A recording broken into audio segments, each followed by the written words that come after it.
قیامت کے کئی نام ہیں۔ مختلف علماء کرام نے قیامت کے کوئی 50 کے قریب نام گنوائے ہیں۔ آج ہم ان 50 میں سے سب سے زیادہ استعمال کیے جانے والے ناموں کا ذکر کریں گے۔ الیوم القیامت، اردو دوبارہ اٹھائے جانے کا دن، انگریزی دا ڈے آف ریسٹوریشن۔ قیامت کا یہ نام قرآن میں 70 مقامات پر آیا ہے۔ یہ لفظ قام یا یقوم سے نکلا ہے، جس کے معنی ہے کھڑے ہونا یا اٹھ کھڑے ہونا۔ عربی میں کسی بھی لفظ پر زور دینے کے لیے اس لفظ کو مؤنث بنایا جاتا ہے۔ اہل علم اس کو بہتر طریقے سے بیان کر سکتے ہیں۔ یہ لفظ بھی مؤنث ہے۔ یوم القیامہ اس لیے بھی کہا جاتا ہے کہ اس روز تمام مخلوق اللہ کے سامنے کھڑی ہوگی۔ الیوم الآخر، اردو زبان آخری دن، انگریزی زبان دا لاسٹ ڈے۔ اس دن کو آخری دن بھی کہا جاتا ہے کیونکہ اس دن کے بعد پھر کوئی دن نہیں ہوگا، ہمیشہ کی زندگی ہوگی جس میں وقت اور ایام ختم ہو جائیں گے۔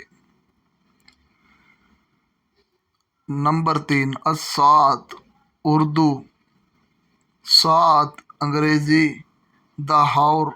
عربی میں الساعۃ کسی بھی غیر مقررہ وقت کو کہا جاتا ہے۔ عمومی طور پر دن کے 24 گھنٹوں میں سے کسی بھی وقت کو الساعۃ کہا جا سکتا ہے، لیکن جب الف اور رال کے ساتھ پڑھا جاتا ہے تو اس سے مراد اس وقت کی ہوتی ہے جو قریب آ پہنچا ہو۔ قیامت کو ساعت اس لیے بھی کہا جاتا ہے کہ قیامت اچانک سے آئے گی، جس کی کسی کو خبر بھی نہیں ہوگی۔ نمبر 4، یوم البعث، اردو زبان اٹھائے جانے کا دن، انگریزی زبان دا ڈے آف ریسٹوریشن۔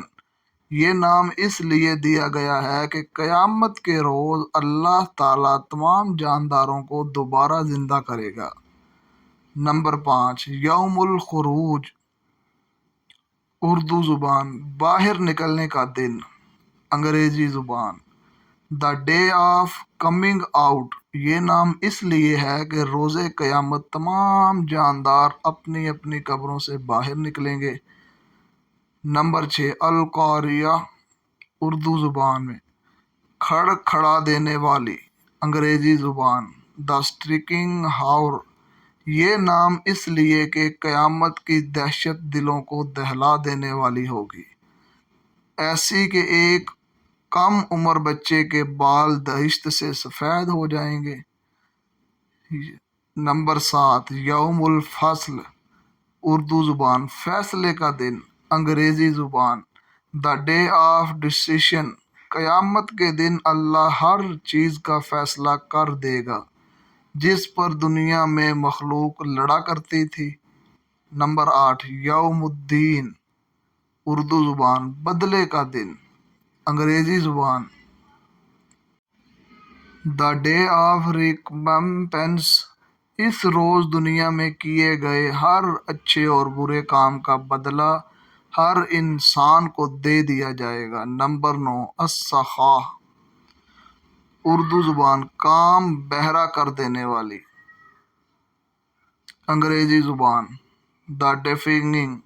علماء کرام کے نزدیک یہ پہلی بار پھونکے جانے والا سور ہے جو بہرا کر دے گا۔ اس کی آواز اتنی اونچی ہوگی کہ لوگ سب کچھ سننے کے باوجود بھی خود کو بہرا سمجھیں گے۔